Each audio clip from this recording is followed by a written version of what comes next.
Makati here. Today we are going to get a Gabriel kill and an Amun-Ra kill on our Redneck and take a look at the gearing choices that we made for each fight and take a look at each fight.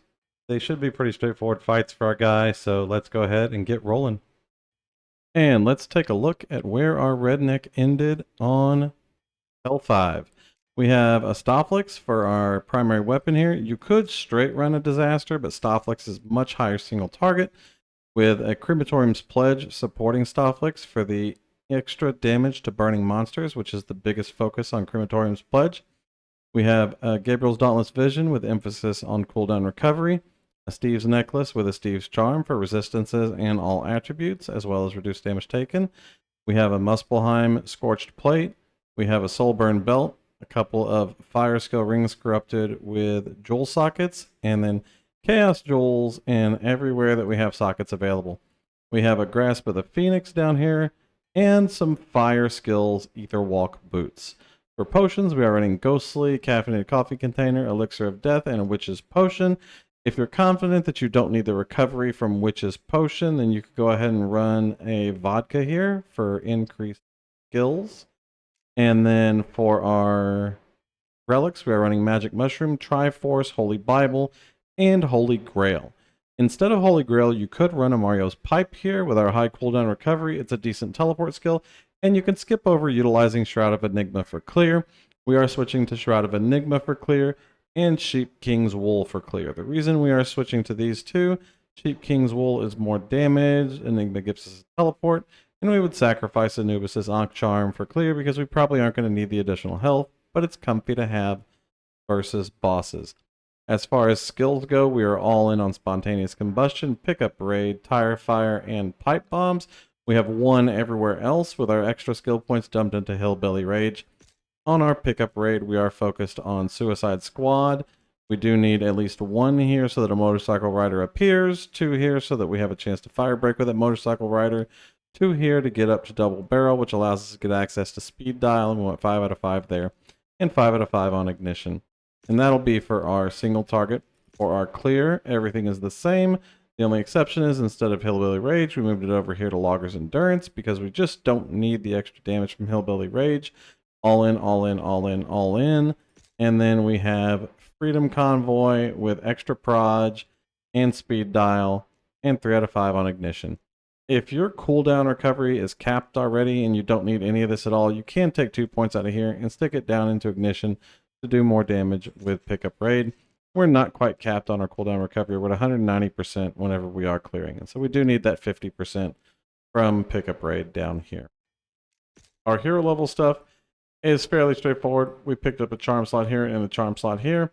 And then we took our cooldown recovery here.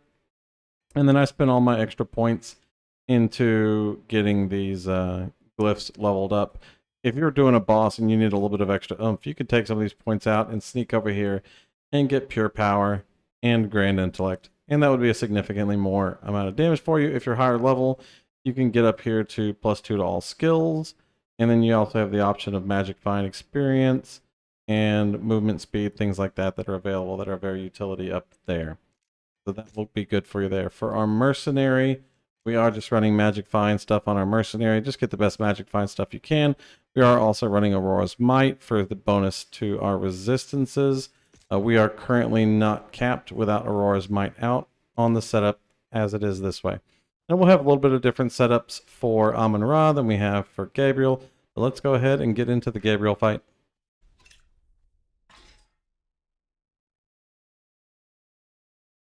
Should have been leeching this. This isn't leechable.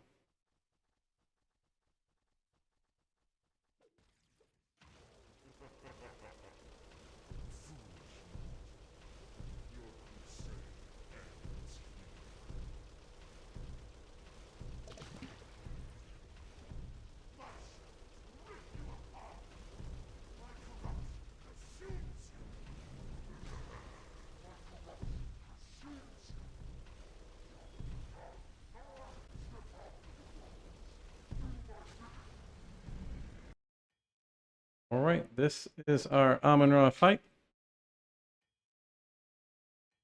When you go in, you have to kill all minions.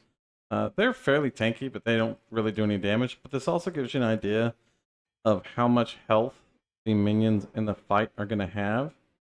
Now, phase 1, he's going to have a lot of abilities that we're not going to see here because do a roughly 750, 800 mil single target DPS. So we're going to be able to skip through most of that phase. Really, the only thing you're doing here is killing the ads, and then when Amun-Ra spawns, we're going to be dodging comets and DPSing the boss. The fight is a long fight, so make sure you are using all of your cooldowns because they're going to come back up again.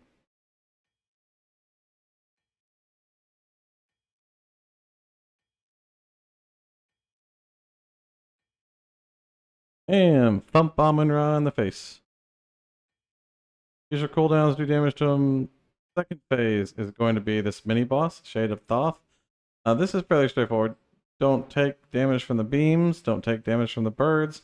None of it hits really hard, so as long as you have a reasonable amount of health and some recovery, probably not that big of a deal.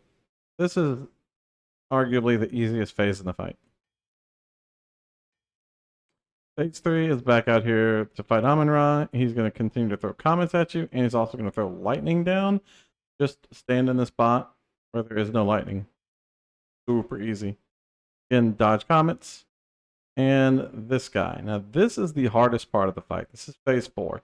He's going to continuously spawn these crocolisks. These crocolisks don't hit very hard, but they have a tremendous amount of health. And of course, these are all fire enchanted, so you can't stand in fire on the ground.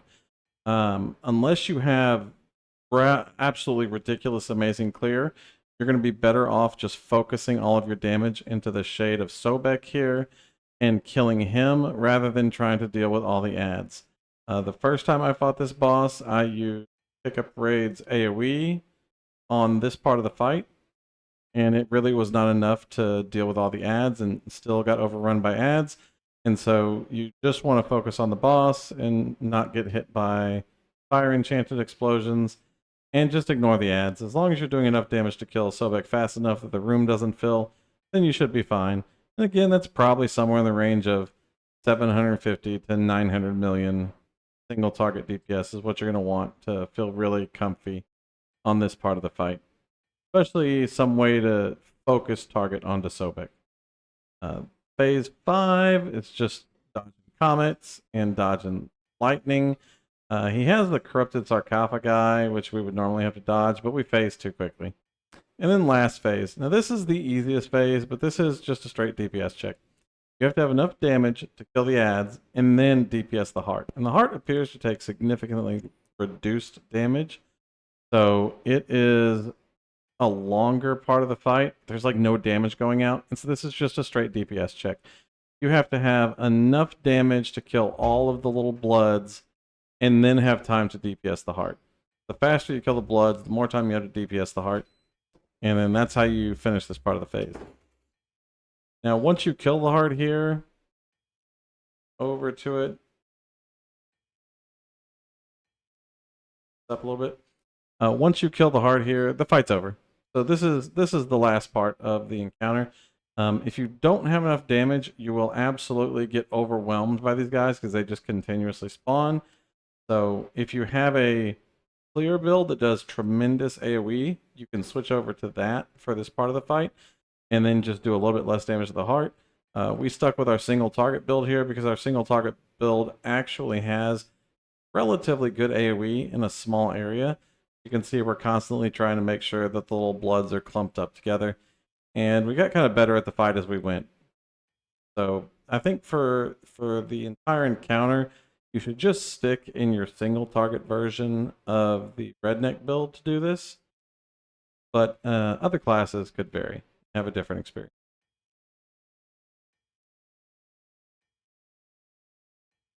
Die, heart, die. And we'll jump further along. Same old, same old. Get some ads, get some heart.